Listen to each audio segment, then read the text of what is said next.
Muy buenas a todos, ¿qué tal? ¿Cómo estáis? Espero que estéis todos muy bien. Antes de comenzar este vídeo, simplemente quiero, a riesgo de parecer muy repetitivo, porque os lo agradezco siempre, pero de verdad, mil gracias de corazón, como siempre, por el apoyo que le dais a los vídeos, por darle like, por darle al botón del hype, por todo eso que siempre estamos pidiendo los que nos dedicamos aquí a YouTube.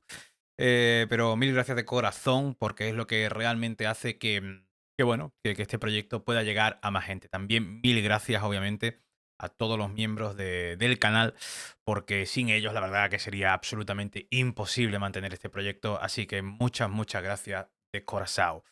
Tenemos por delante un videito, bueno, creo que interesante. Estoy metiéndome un poco una paliza estos días por las mañanas para escribir guiones para un poco para estos vídeos, ¿no? Los guiones no son necesariamente, bueno, pues leer directamente todo lo que escribo, si lo que escribo son más conceptos, ideas, ¿no? Un poco más o menos desarrolladas, depende de cada apartado. Y en base a eso voy contando. El tema de hoy es un tema que, bueno, aunque lo hemos mencionado más de una ocasión en algún directo, pero creo que nunca he por lo menos plasmado en escrito, profundizado tanto como ahora, ¿no? Tanto como esta vez. Y creo que realmente de aquí se pueden sacar cositas interesantes y creo que bueno, al final es normal, ¿no? Que en determinadas circunstancias se pueda aprovechar o no la sensación que hay ahora mismo, ¿no? De la situación de Ducati y cómo están ciertos pilotos para intentar alimentar unas u otras narrativas. Aquí, como siempre, intentamos desde luego ser fieles a lo que pensamos, a lo que creemos y a lo que vemos, ¿no? Obviamente, como siempre, si viene cualquier otra cosa, ocurre cualquier otro evento o hay otro elemento que pueda hacernos cambiar de opinión, pues como siempre, sin ningún tipo de problema, ¿no? Eso nunca ha sido un problema, por lo menos por mi parte, el cambiar de opinión si la situación lo requiere así. Pero, hay relatos que al final se construyen solos porque resultan cómodos, ¿no? No porque sean especialmente sólidos, ni porque resistan demasiado un análisis serio, pero más bien porque ordenan la realidad de una forma fácil, rápida y creo que útil también para quien necesita contar una historia con buenos y malos. Culpables claros, explicaciones simples y con Ducati ahora mismo la verdad que siento que está ocurriendo exactamente eso. Como la situación se ha complicado, como Aprilia ha dado un paso evidente hacia adelante y como la superioridad de Borgo Panigale ya no parece tan incontestable como hace un año, pues se ha instalado la idea de que Ducati se ha estancado. Y aquí lo primero que conviene decir en lo esencial es que sí, Ducati no ha mejorado de forma significativa desde el punto más alto que alcanzó en el 24. Pero una cosa es decir eso, que me parece, la verdad, que bastante razonable, y otra distinta es decir que ese diagnóstico, con ese diagnóstico que esto es absolutamente un cajón desastre y al final creo que se cae en mucha, podríamos decir, simplificación y, bueno, entrar en asunto de intereses de cada uno también y, en cierta forma, incluso ajustes de cuentas, se podría decir, ¿no? Porque todo lo que ha pasado con Ducati en este último año se parece mucho más a una lógica de gestión de ventaja y a una gran equivocación técnica. En 2024, Ademosedici alcanzó un nivel tan alto que la propia fábrica sentían que no había necesidad real de hacer una revolución, ¿no? Esa moto era la referencia absoluta, dominaba, ganaba, tenía margen, permitía a distintos pilotos ser competitivos y había construido un estándar técnico que obligaba a todos los demás a correr detrás de ella, ¿no? En ese contexto, el pase de 2024-2025 fue pequeño. Y fue pequeño porque Ducati quiso que lo fuera. No porque no supieran hacer más, no porque se durmieran, sino porque entendieron con lo que tenía bastaba para seguir controlando el campeonato. Es más, en la propia Ducati nunca se vendió internamente esa GP25 como una evolución radical. Y eso es importante recordarlo ahora, porque parece que algunos han descubierto hoy lo que ya era bastante evidente hace meses, que el salto 24-25 fue mínimo. Y esto me parece curioso, porque es una cosa que nosotros dijimos desde el comienzo. Bueno, que nosotros dijimos y que dijeron también desde Ducati desde el comienzo, ¿no? Salto 24-25 era mínimo, ellos lo consideraban realmente un poco la misma moto con, bueno, distintas cosillas, ¿no? De hecho, con el motor pasó algo muy revelador, que creo que retrata bastante bien cómo se deforma el debate en MotoGP. Yo mismo escribí el 16 de febrero un artículo en Twitter sobre ese asunto porque ya entonces empezaba a crecer una teoría bastante ridícula. Como Pecco Bagnaia ya había ido bien en Sepang, entonces aquello tenía que ser una GP24 camuflada de GP26. En su defecto, Ducati había rescatado el motor 2024 y estaba ocultándolo. Era una teoría endeble desde el primer minuto, construida más sobre el deseo de algunos de que esa historia fuese cierta que sobre elementos contrastables. Lo más llamativo es que se dio por buena con una facilidad pasmosa, ¿no? Bastó con que nombres conocidos, ¿no?, deslizaran la idea para que una parte del entorno lo asumiera como dogma. Ya no como opinión, ni como hipótesis, ni como lectura personal, sino lo vendían como una verdad absoluta. Eso tenía que ser así. Y la verdad que, y como dije en ese momento, me parecía una tontería bastante grande. Entre otras cosas, porque el argumento central se caía por su propio peso. Sepang, precisamente Sepang, era uno de, bueno, de los peores circuitos posibles para sostener esa narrativa. Allí en 2025, con el motor con el que luego muchos querían presentar como poco menos que de descartado o irrelevante, Bagnaia hizo la pole, ganó la sprint y estaba peleando por todo el domingo antes del pinchazo. Es decir, usar Sepang como prueba concluyente de que Ducati había vuelto atrás a la GP24 técnicamente era bastante pobre. Más aún cuando el propio contexto técnico indicaba otra cosa. El llamado motor 2025 nunca fue una ruptura radical con el 2024, sino una continuidad con pequeñas modificaciones orientadas sobre todo a la fiabilidad. El motor alternativo, el que sí representaba una diferencia más clara, se probó y se descartó por ambos pilotos en pretemporada 25. Ese sí que no convenció. El que se mantuvo fue la base conocida, precisamente porque Ducati entendía que no tenía necesidad de tocar por tocar. Y lo más gracioso, por decirlo suavemente, es que toda esa gente absolutamente estaba convencida en febrero de que aquello era una GP24 disfrazada de GP26. Pues esa gente ahora mismo pues, ha desaparecido del mapa, o como mínimo no tiene ninguna gana de recordar lo que decía hace mes y medio, 2 meses. Porque claro, el problema del relato construido desde la ocurrencia es que envejece muy mal cuando llega a la realidad. Ahora que Ducati sufre más, ahora que Aprilia ha adelantado a todos por la derecha, ahora que la GP26 no está marcando diferencia, ya no interesa acordarse de aquella seguridad con la que algunos sentenciaban que la moto nueva era poco menos que una vieja conocida maquillada. Ahora eso ya no conviene. Ahora el discurso ha cambiado. Ahora el problema es otro. Y así se va pivotando, bueno, de una narrativa a otra, ¿no? Depende de cómo sople el viento. O sea, si la corriente va a favor, si el viento sopla a favor, pues fenomenal. Pero el estancamiento de Ducati, que insisto que en buena medida sí existe, obviamente, no hay duda, no nace de ningún misterio conspirativo. Nace de una decisión muy simple. En Borgo o Panigale pensaron que con lo que había hecho en 2024 les alcanzaba para seguir mandando. Y seguramente no fue una decisión irracional. Si has dominado con tanta autoridad, si has construido la mejor moto de la parrilla, si tus rivales están lejos, lo lógico es no dinamitar tu propio equilibrio con cambios agresivos que no necesitas. El problema es que mientras tú conservas, otro acelera. Y eso es lo que ha hecho Aprilia. Ducati gestionó ventaja. Aprilia buscó crecimiento. Y cuando uno administra y el otro da un paso y medio, la foto pues termina cambiando bastante rápido. Esto también se vio en el intento de Ducati de ir un poco más allá con la GP26. En pretemporada os recuerdo que apareció ese carenado con un concepto que recordaba bastante a soluciones que ya venía explorando Aprilia. Una idea más agresiva, más ambiciosa, más reconocible, como intento de evolucionar algo que ya se consideraba por parte de Ducati cerca del techo. Y sin embargo, a la hora de la verdad, nada, lo descartaron todos. No funcionó como esperaban. No dio lo suficiente o directamente no generó confianza. Y ahí hay otra pista importante sobre dónde está Ducati hoy. No es que no quiera mejorar, es que cada mejora importante le cuesta muchísimo más que antes. Ha llegado a un punto del reglamento donde sacar una ventaja real exige tocar zonas muy delicadas del equilibrio general de la moto. Y cuando tocas demasiado, puedes perder más de lo que ganas. Por eso creo que hay que tener mucho cuidado con cómo se cuenta esta situación. Ducati no se ha quedado quieta por incompetencia, ni ha sido víctima de una especie de ceguera técnica súbita. Lo que le ha ocurrido es más parecido a un atasco al final de un ciclo reglamentario, ¿no? Pero muy arriba, muy pronto. Exprimió mejor que nadie ese reglamento. Estableció un estándar, ¿no? El jardín de Gigi, como yo decía siempre. Obligó al resto a copiarla o a reaccionar. Y ahora se encuentra con que ese mismo reglamento ya no le ofrece el mismo margen de mejora. Mientras tanto, Aprilia ha encontrado aire donde Ducati ya respiraba bastante justo. Y esa diferencia en un campeonato como MotoGP se traduce muy rápido en lo que estamos viendo en pista. Aprilia que ha superado a Ducati.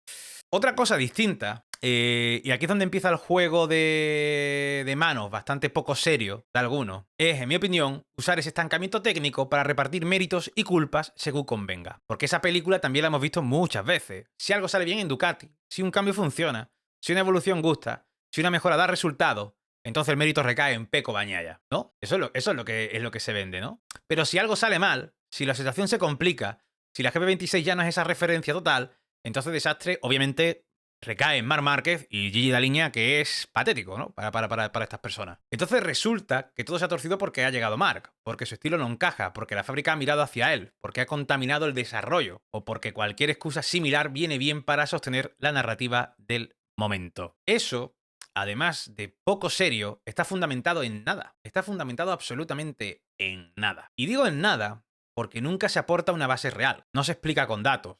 No se prueba con decisiones técnicas concretas, no se demuestra con cronología, no se sostiene con testimonio consistente. Es simplemente una conclusión interesada. Como yo quiero que todo el relato sea este, todo lo interpreto en esa dirección. Igual que con el motor, igual que con la famosa GP24 camuflada, de la que ya no se habla. Igual que con tantas otras cosas. Se parte de la conclusión y luego se busca a posteriori piezas para decorarla. Pero si uno analiza con un mínimo de rigor, lo que encuentra es más bien lo contrario. Ducati llevaba tiempo en una evolución acumulativa. Márquez llegó a un proyecto ya muy definido y además, la GP25 naciese como naciese. Más culpa tenía en ese sentido Pecco Bagnaia, que es el que el desarrollo giraba en torno a él, más que Marc Márquez.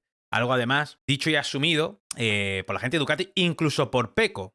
Hay unas declaraciones que bien lo reflejaron, ¿no? Que quizás él se equivocó en pretemporada. Una moto que igualmente, vuelvo a decir, era una pequeña evolución, una pequeña update. No se consideraba un salto evolutivo grande tipo 23-24, ¿no? No, ni muchísimo menos. Ni muchísimo menos. Y este año, claro, no sé qué se va a decir, porque se estaba vendiendo al principio. Márquez no pudo estar en los test de Valencia. Y Márquez estaba tocado al principio. Empezó a ir bien los pilotos, las declaraciones de todos los pilotos de Ducati eran positivas. Estaban contentos con ella. ¿Qué es lo que ocurre? Se empieza a decir que es una GP24 camuflada o que, claro, como han seguido el paso del desarrollo de Alex Márquez y de Pecco Bagnaia, pues que es normal que todos estén contentos y que todo mejor, ¿no? Pecco Bagnaia también dijo, en el Ducati Inside último se ve diciendo que la moto es buena el sábado. Todos coinciden que la moto es buena. Es más, la moto va algo mejor, ¿no? Todos dicen que va mejor que la del año anterior, la moto. Incluso Marc también menciona que la moto es mejor que la del año pasado. Aunque quieran intentar venderos que Marc está descontento con la moto, no es así. Marc, sus problemas son físicos, no de la moto. Pero claro, en el momento en el que las cosas van mal, porque si tú mejoras, pero de pronto llegan otros, en este caso Aprilia, Bezzecchi, Martín, Ogura, Raúl Fernández también, que Raúl Fernández sobre todo la primera carrera, y van mucho más rápido, a una velocidad a la que tú incluso con esa moto que es mejor, porque todos dijeron y todos han dicho que es mejor, y Pecco Bagnaia vuelvo a decir, sigue diciendo que la moto es buena, que tenía potencial incluso para estar ahí. Brasil lo dijo, ahí arriba peleando. Claro, esto ya te va cambiando las cosas, ¿no? Va cambiando un poco las cosas. ¿Dónde nos quedamos entonces? ¿Cuál es la realidad? ¿O cuál es la realidad que algunos quieren asumir que es o pensar que es para después venderla? Sin realmente contrastar nada. Porque todos coinciden que ha mejorado la moto, los comentarios eran positivos. Y es que quizás el problema no es tanto de Ducati, que lo es, sino que es también mérito de Aprilia. Es la que ha dado el gran salto, ¿no? Digo yo. También se le tendrá que dar el mérito pertinente a la casa de Noale. Porque si todos los pilotos coinciden que la moto es mejor, todos los pilotos coinciden en que están yendo más rápido, que es mejor la moto y demás, pero hay otros que están siendo más rápidos todavía, los problemas muchas veces llegan también cuando tú intentas llevar tu moto al nivel al punto al que no está porque hay otra que está por encima tuya, ¿no? Los problemas de muchos pilotos llegan cuando intentan ponerse al nivel, por ejemplo, de un compañero de equipo, pero no llegan y entonces le aparecen problemas que antes no le aparecían. Ay, amigo, ¿no? Final, es cierto que la GP26 parece que no ha funcionado como la fábrica esperaba, pero eso no convierte a Marc el culpable de nada, del mismo modo que tampoco convertiría automáticamente a Pecco en artífices únicos de todos los aciertos anteriores, ¿eh? O sea, creo que de verdad hay que intentar, conocer mejor cómo funciona esto, porque en realidad el problema de Ducati hoy no es solo que no haya mejorado lo suficiente. El problema es que al perder su margen técnico ha quedado expuesta a una verdad mucho más incómoda. Ahora ya no basta con que la moto haga el trabajo sola. Y eso obliga a los pilotos a aparecer de verdad. Ahí es donde se empieza a ver quién saca resultados incluso cuando el viento no sopla a favor. ¿Quién resiste cuando el feeling no es el ideal? ¿Quién minimiza daño? ¿Quién da un paso adelante cuando la maquinaria deja de regalar tanto? Y en ese contexto es donde la lectura del rendimiento individual empieza a ser mucho más importante. Pero eso ya forma un poco parte de, de otra historia que vamos a tocar también, ¿eh? Porque al final es precisamente ahí donde todo el mundo empieza a girar hacia otro terreno. Uno realmente mucho más incómodo para algunos, el del rendimiento real de los pilotos. Vuelvo a decirlo, cuando la moto deja de ser un salvavidas. Porque mientras Ducati dominaba con margen, mientras todo fluía, mientras el conjunto era prácticamente perfecto, era muy fácil que cada resultado encajase dentro de una narrativa cómoda. Pero ahora que la situación se ha comprimido, ahora que hay más igualdad, ahora que aparecen problemas de verdad, lo que antes se podía disimular o explicar empieza a señalar directamente a lo individual. Porque antes lo podías explicar como una cosa más global, ¿no? Todos iban bien con Ducati. La Ducati era muy dominante con respecto al resto. Por lo cual, muchas veces no es tanto que es que era una moto que estaba hecha para todo el mundo. No, no creo que fuese tanto así. Yo creo que era una moto que tenía un margen muy grande con el resto de fábricas, con lo cual, incluso aunque no fuese lo más cómodo del mundo con la Ducati, ibas a ser competitivo, ibas a estar ahí arriba, porque tenías un margen grande con la siguiente fábrica. Ducati, la Copa Ducati, eso sí que era una Copa Ducati de verdad, esos años, estaban solos. Entonces, claro, bueno, ahí hasta Marini hacías pole y sacaba podios, con todo el respeto del mundo a Marini, pero bueno, ya sabemos. Y claro, para mí dentro de todo esto, en este 2026, hay un nombre que lo cambia todo, el señor Fabio Di Giannantonio. Porque cuando hablamos de problemas con el tren delantero, de falta de feeling, de dificultades para girar la moto o de limitaciones en ciertas fases de la curva, y además hay que decir que Fabio Di Giannantonio, desde luego, no es un piloto que sea del estilo de pilotaje de Marc Márquez, el mismo Marc lo decía, ¿no? En Brasil, dos estilos opuestos, ¿no? A la hora de llevar la moto. Incluso Di Giannantonio, os recuerdo que esto fue el año pasado, recuerdo que Di Giannantonio se lesionó en pretemporada y cuando iba a volver en Tailandia para coger la moto para competir directamente, dijeron desde el VR46 que el setup que había elegido Fabio Di Giannantonio era el de Pecco Bagnaia, porque era un estilo más similar al suyo que obviamente el de Marc Márquez. Eso está ahí, eso lo podéis buscar, está ahí, del año pasado. Lo digo para que, bueno, para que lo sepáis. Para que no os vayan a vender la moto, nunca mejor dicho, de Di Giannantonio va bien porque es un estilo muy similar al de Márquez. Bueno, pues la verdad es que no es así. Entonces, bueno, como digo, ¿no? Cuando hablamos de esto, ¿no? De los problemas en el tren delantero, falta de feeling, todos esos problemas que puedan existir, claro que sí. Nadie duda que existan, pero dejan de ser una explicación completa en el que en el momento en el que otro piloto, con la misma base técnica y sin ser un piloto de un talento desorbitado como Fabio, no nos vamos a engañar, es capaz de sacar resultados mucho mejores. Y eso es exactamente lo que está pasando. Y Giannantonio está demostrando que esa Ducati, con sus virtudes y sus defectos, que los tiene, sigue siendo una moto competitiva. No perfecta, no dominante como antes, pero sí suficientemente buena como para estar delante si se ejecuta bien. Y eso inevitablemente pone el foco sobre Pecco Bagnaia y también sobre Alex Márquez, obviamente, también sobre Alex Márquez. Porque aquí no estamos hablando de dos pilotos cualquiera, estamos hablando de un bicampeón del mundo de MotoGP, 3 veces campeón del mundo en total, y de otro que también es bicampeón del mundo y un piloto que ya ha demostrado que puede rendir a gran nivel cuando tiene una moto competitiva. Y cuando tienes ese estatus, cuando tienes ese historial, cuando tienes ese contexto, el nivel de exigencia no puede ser el mismo que para otros, no puede ser el mismo que el de Di Giannantonio. No vale con estar bien cuando todo encaja. No vale al final con rendir cuando el escenario es favorable. Ahí es donde precisamente es más fácil, ¿no? Los verdaderos campeones aparecen en las otras, ¿no? En las contrarias, ¿no? Los que tienen ese extra. Por eso me parece bastante razonable exigir más tanto a Pecco como a Alex en este contexto. Igual que el año pasado se le exigía más a Pecco cuando las cosas no terminaban de salir. Ahora también creo que hay que hacerlo. No es una cuestión de ser injusto ni de cargar gratuitamente contra nadie. Creo que es simplemente entender dónde está cada uno y qué se espera de ellos. Porque si hay problemas, si hay limitaciones, si hay una pérdida de margen técnico, es precisamente ahí donde se mide de verdad el nivel de un piloto. No cuando todo va rodado, sino cuando hay que construir el resultado desde la dificultad. Y en ese sentido, el caso de Pecco creo que es especialmente claro, porque su temporada pasada ya marcó una línea muy evidente de cómo se puede torcer una dinámica, ¿de acuerdo? Él empieza con problemas de sensaciones, con falta de feeling, con ciertas dudas. Eso es algo técnico, mayoritariamente técnico. Y aún así, con estos problemas, su rendimiento era relativamente competitivo. Hizo su mejor inicio de temporada, de que estaba en MotoGP. Podios, presencia constante delante, capacidad para estar en la pelea. Eso te habla de un piloto que, incluso con limitaciones, sigue sacando rendimiento. Pero a medida que avanza la temporada, esa situación cambia. Y cambia no porque la moto sea otra, no porque el contexto técnico cambie radicalmente, sino porque lo que empieza siendo un problema mayoritariamente técnico acaba contaminando lo mental. Y ahí, en mi opinión, es donde se produce el vuelco, ¿no? Lo que al principio podía ser un 80-90% técnico y un 10% mental acaba invirtiéndose. La moto es la misma, las prestaciones son parecidas, pero la respuesta del piloto cambia. Aparecen errores, desaparece la consistencia, se pierde la capacidad de gestionar fines de semana complicados, y eso no es reducirlo todo a lo psicológico, que parece que es la simplificación absurda que quieren hacer algunos o elegir algunos para atacar a quien en su momento hizo ese análisis, ¿no? Eso es entender que en MotoGP todo está conectado, que lo técnico influye en lo mental y que lo mental a su vez amplifica o reduce lo técnico. Negar eso es no entender cómo funciona este deporte. Bueno, incluso negar eso es no entender cómo funciona cualquier deporte, cualquier deportista de élite. Y por eso creo que con este tema hay que de verdad intentar ser más serio y desde luego, no sé, recordar bien, porque cuando por ejemplo dice un Valentino Rossi, cuando Valentino Rossi, no otro, Valentino, habla sobre los problemas mentales, ¿no?, de Pecco del año pasado, no se refiere, al igual que hago yo, no nos referimos, ni Valentino, ni yo, ni Tesouro, por ejemplo, nos referimos a que porque está Marc Márquez ahí, Pecco tenga problemas mentales y entonces no puede competir. Eso nunca lo dijimos. Nunca, absolutamente nunca. Lo que sí mencionamos es que, obviamente, cuando tú estás en una situación en la que, aunque cambias y cambias 1000 veces y vuelves a tocar esto o lo otro, 1000 veces en tu box, porque para lo único para lo que te estaba dando era para estar en el podio, te empiezas a perder. Empiezas a perder absolutamente y empiezas a estar cada vez más amargado, más frustrado con tus resultados deportivos. Y eso ya, desde luego, que te afecta psicológicamente. Encima, el que está al lado tuya se hace 7 dobletes consecutivos, ¿no? Pues hombre, creo que tampoco hace falta ser aquí muy avispado para darse cuenta de que eso finalmente afecta, ¿no?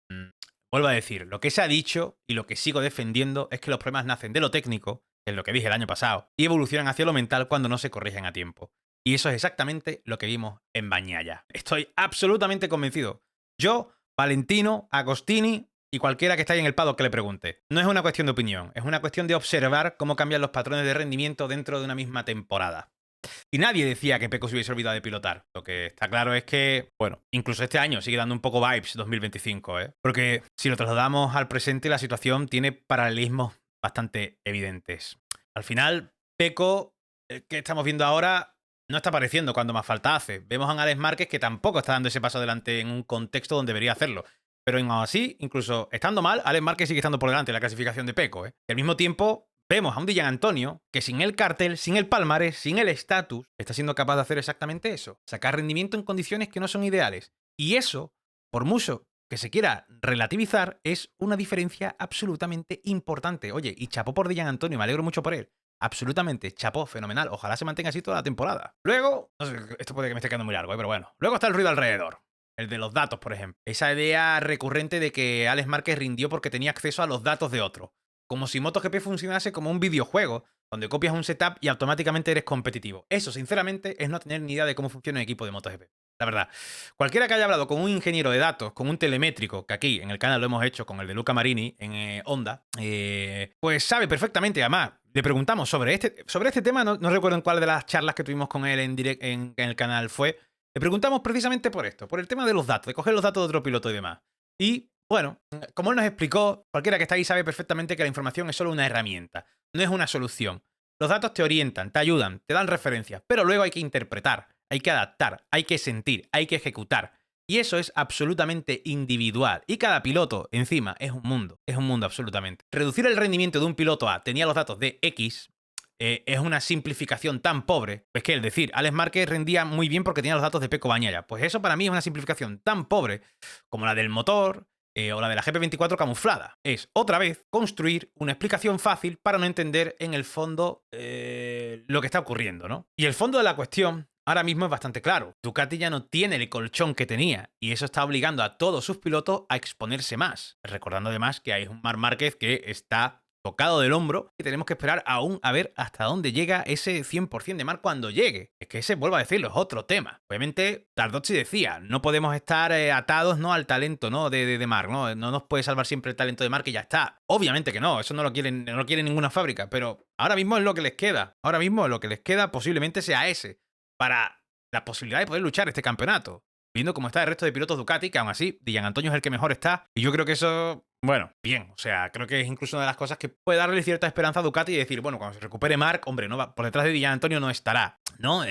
Como digo, esta situación al final obliga a todos los pilotos a exponerse más, a mostrar su nivel real sin tener la red de seguridad que antes ofrecía la moto. Y en ese escenario, vuelvo a decirlo, algunos están respondiendo mejor que otros. No por casualidad, no por suerte, sino por ejecución. Chicos, que es que ya no es que Di Giannantonio, es que Marc Márquez con un hombro la remanguillea ahora mismo como lo tiene. Joder, es que ahora mismo en los easy, los easy, es cierto que, bueno, es mucha especulación, mucha fantasía, lo que queráis. Pero si quitamos errores, o sea, si quitamos cosas que no fueron por culpa de Marc, es decir, lo del sábado en Austin fue su culpa. Pero si le pones el podio de Tailandia, que lo iba a conseguir, que yo creo que tercero quedaba seguro, pues ya tendría ahí 2 podios ese fin de semana, tendría la victoria en la sprint de Brasil, cuarto después, no sé, o sea, yo creo que Marc lo mismo estaba ahora a menos de 20 puntos de Bezzecchi en el Mundial, siendo un inicio difícil y con un Marc al 80%, 85% o lo que sea por ciento, ¿no? Pero no a su 100%. Joder, es que eso no es casualidad, tío. Eso no es casualidad, y vuelvo a decirlo, igual que se le exigía el año pasado a Pecco, pues este año también a Pecco y a Alex. A Pecco y a Alex. Y vuelvo a decir lo que decía el año pasado, porque lo preocupante sería que no se le exigiese a estos pilotos, porque eso ya significaría, bueno, pues que ya no confiamos, que ya no pensamos en que puedan hacerlo, ¿no? Creo que al final por eso, cuando se analiza lo que está pasando, pues creo que conviene no caer en relatos interesados ni en simplificaciones oportunistas. Porque ni todo creo que es culpa de la moto, ni todo es culpa de un piloto concreto, ni todo se explica con una sola variable. MotoGP es mucho más complejo que eso, y precisamente en momentos como este, donde todo se ha apretado, donde las diferencias son más pequeñas, donde cada detalle cuenta más, cuando más se nota quién es capaz de sostenerse y quién no. Porque al final de todo, cuando el margen desaparece, lo que queda es el piloto. Y cuando ya no existe ese margen de comodidad de tener la moto, no es que fuese la moto que... No, es que la moto era absolutamente muy dominante al resto. Y hay que tener en cuenta que ha habido concesiones y demás, y distintas cosas que al final también ayudan a las otras marcas, ¿no? Pero vuelvo a decir, todo se iguala, todo se aprieta. Ya no existe ese margen de antes. Antes, si a lo mejor eras Pecco y con la Ducati perdías 3 décimas, a lo mejor salías tercero. Ahora pierdes 3 décimas y sales el séptimo. Entonces, claro, todo eso también cuenta. Todo eso también cuenta y mucho.